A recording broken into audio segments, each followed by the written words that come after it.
Bueno, bienvenidos. En esta presentación vamos a hablar de compromiso de conciencia con enfoque neurológico, que es un problema clínico común en el servicio de urgencia y que debe ser manejado en forma muy ordenada, puesto que puede tener complicaciones muy severas para el paciente. Lo primero que uno se debe preguntar es si es un compromiso de conciencia cuantitativo versus cualitativo. Cuando es cualitativo predomina la inatención, alteraciones del ciclo sueño-vigilia, alucinaciones visuales. Estamos hablando de un cuadro confusional principalmente. En cambio, cuando hablamos de un cuadro cuantitativo, es cuando estamos hablando de un paciente con distinto grado de sopor o en coma. Si es que tiene un compromiso de conciencia cuantitativo, hay que tipificar qué tipo de soporte tiene o si está en coma, cuál es la profundidad de ese coma. Diencefálico, mesencefálico, puente o ya extenso daño y no hay respuesta. Y lo otro que luego hay que hacer es enfocarse en qué es lo que lo está causando. Primero descartando causas metabólicas o de perfusión, causas generales, manejo del ABC, ver que no tenga una hipoglicemia y luego ir a descartar causas estructurales. La escala de Glasgow se ocupa bastante, es una buena escala, pero tiene algunas limitaciones. No da ubicación anatómica, la afasia, por ejemplo, altera el puntaje, no ayuda siempre a distinguir o orientar lo metabólico versus lo estructural y está básicamente diseñada para TEC. Por lo tanto, el compromiso de conciencia no se agota solamente con la escala de Glasgow, sino que hay que hacer un análisis del punto de vista del tronco y del punto de vista de cómo esto nos puede dar información de los distintos grados, ¿cierto? Y profundidades del coma. Siempre recordar de que hay un sistema que es el reticular activante ascendente que va por el tronco, llega hasta tálamo, hasta diencéfalo y al atravesar el tronco, alteraciones a este nivel nos pueden orientar sobre cuál es el nivel del coma del paciente. Podemos tener información del mesencéfalo a través de las pupilas, del puente a través del reflejo corneal y los óculos cefálicos horizontales, y a nivel de bulbo por el patrón respiratorio y por el control cardiopulmonar. Generalmente se pueden observar algunas respuestas motoras que nos orientan a alguna ubicación. Algunas veces el paciente no tiene simplemente respuesta motora, pero cuando hay alguna respuesta nos pudiera orientar. Si el paciente localiza, generalmente estamos hablando de una lesión en tálamo o sobre tálamo, lesiones subcorticales o corticales. Cuando el paciente decortica, hay predominio del núcleo rojo, una estructura que está a nivel de mesencéfalo, por lo tanto la lesión debería orientarnos a sobre mesencéfalo. Si el patrón es de descerebración, predomina la vía vestíbulo-espinal de extensión, y eso se observa más en lesiones a nivel de mesencéfalo o puente, y si no hay respuesta motora ahí se pierde en general la vía vestíbulo-espinal y nos habla de un daño de tronco severo, pudiera ser por ejemplo un daño que incluso llegue hasta bulbo, ¿ya? Entonces esto nos puede orientar un poco según la respuesta del paciente, aunque hay que recordar que algunas veces el paciente simplemente no tiene respuesta motora y nos va a orientar el resto del examen físico. Lo otro que nos puede ayudar si tenemos la opción es ver el patrón respiratorio. Obviamente que esto pudiera estar alterado si el paciente está con sedación o si se intuba y tiene algún grado de ventilación asistido. Si no es así, podemos identificar el patrón de Cheyne-Stokes, que sería cortical bilateral más a nivel superior, la hiperventilación central, que nos hablaría de una lesión más mesencefálica o puente superior, apnéusica en puente medio e inferior, y ya a nivel de bulbo se ve esta respiración atáxica que es preludio de un paro respiratorio. Tenemos entonces un paciente con los ojos abiertos que nos habla de vigilia. Si el paciente abre los ojos al estímulo verbal, es un sopor superficial. Si lo hace al estímulo táctil, sopor medio. Si lo hace en sopor profundo, es porque abre los ojos con estímulo doloroso. Si yo tengo que el paciente no tiene una respuesta voluntaria al estímulo doloroso incluso, no hay respuesta voluntaria, o si hay respuesta, esta refleja, por ejemplo, maniobra de decorticación o descerebración, ya estamos hablando de un paciente en coma. Y una vez que uno establece esto, tiene que ver el nivel del coma. si está a nivel de diencéfalo, debería tener las pupilas reactivas, corneal presente, oculocefálico presente, y el paciente incluso puede localizar, o en algunos casos, alguna maniobra de decorticación. La ventilación puede que sea de Cheyne-Stokes. Si tiene una lesión en mesencéfalo, podría tener pupilas no reactivas o poco reactivas alteradas, corneal debería estar presente, oculocefálico presente, y tener alguna respuesta de descerebración o sin respuesta, con la hiperventilación central. A nivel de puente, podría tener las pupilas puntiformes, corneal y oculocefálico ausente, una respuesta también de descerebración o sin respuesta motora simplemente, y un patrón respiratorio apnéusico. Ya a nivel de bulbo estamos hablando de un paciente con un daño severo, no hay actividad pupilar, no hay actividad corneal ni oculocefálico, no hay respuesta motora y el patrón respiratorio es ataxia o, dice llanamente, un paciente que cae en paro respiratorio y que va a requerir, por ejemplo, apoyo ventilatorio. ¿En qué cosas debo fijarme? Una vez que he establecido estos niveles de coma, por supuesto siempre fijarse en el ABC, fijarse en el hemoglucotés, recordar de que si no hay perfusión, por supuesto que toda la estructura troncoencefálica y de corteza no va a funcionar.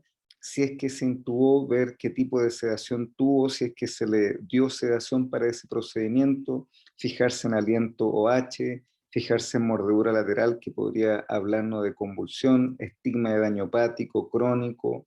Si tiene fiebre, está séptico, podría ser un paciente con algún cuadro meningio. Un rash purpúrico también podría estar en un cuadro meningio, o alguna coagulopatía, signos de erosión, EDT, suplementar tiamina si estoy en este contexto de déficit. Siempre revisar en cavidades del paciente, en la zona oral, por ejemplo, nasal, restos de drogas que haya podido ocupar o estigmas de algún pinchazo, y también algún estigma de inmunosupresión. En general, las causas, cuando uno las engloba, están las sistémicas y las estructurales. Las sistémicas tienen que ver con el ABC, con la hipoglicemia, hipoperfusión cerebral o algún grado de anoxia, trastornos metabólicos, uso de droga, o un paciente que lisa y llanamente está en shock y al no tener perfusión cerebral, por eso está comprometido de conciencia. Para eso es el manejo inicial, para eso es el hemoglucotés y los exámenes básicos. Una vez superado eso y un paciente estable, es cuando uno pide alguna imagen tratando de descartar causas estructurales, y siempre fijarse en la ventana ósea, especialmente si hay alguna sospecha de que estamos en un contexto de TEC. También se podría complementar esto con una punción lumbar si hay una sepsis sin foco o en un contexto, ¿cierto?, que nos sugiera alguna infección del sistema nervioso central. Acá tenemos dos casos como para enriquecer un poco esta discusión y darnos cuenta que, por ejemplo, el Glasgow, si bien es útil, queda corto en algunas situaciones clínicas. Tenemos el caso 1, un paciente de 35 años, estaba en la vía pública, sin respuesta al estímulo doloroso, aliento etílico, hipotermia, se calcula un Glasgow 3 y ingresa en coma diencefálico, con pupilas reactivas, reflejos oculocefálicos presentes y ventila espontánea. Dentro del manejo inicial se pesquisa un hemoglucotés de 23, se suplementa, se trata, se le da tiamina, se le hace un escáner también una vez que eso está compensado, que está normal, y es un paciente que revierte ese Glasgow 3 e incluso ya se va caminando a las 72 horas, ¿cierto? Sale del hospital.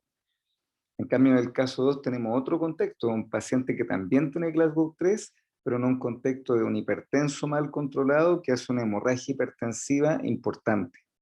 Es un paciente que ingresa hipertenso y que al examen destaca un coma carus o también, ¿cierto?, un coma con compromiso total de tronco, sin reflejo de tronco. Incluso ingresa intubado este paciente porque obviamente requiere apoyo ventilatorio por este compromiso importante a nivel de tronco sin reflejo. Bueno, este paciente con esta hemorragia cerebral, con esta ausencia de reflejo de tronco, se hace el test de apnea y a las 48 horas se establece muerte cerebral y va a procuramiento. Entonces tenemos acá dos casos que ingresan con Glasgow 3, pero que el examen físico y el análisis del tronco cerebral nos da información muy distinta y son pacientes que evolucionan muy distinto. Entonces, recordar por lo menos del compromiso de conciencia cuando estamos hablando de cuantitativo, confirmar ese tipo de alteración, una vez que lo confirmo, ver si está en sopor o está en coma, si está en coma, cuál es el grado de profundidad de ese coma, y luego tratar obviamente de manejar primero las causas sistémicas, siempre recordar la hipoglicemia, y después ir a buscar las causas estructurales. Eso es lo que podemos decir brevemente de este compromiso de conciencia con una mirada neurológica.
go to die, I would go to where the ocean meets the sky. Where would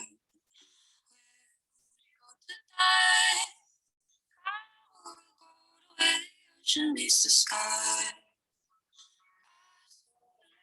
Shine, but I didn't want to make the show mine.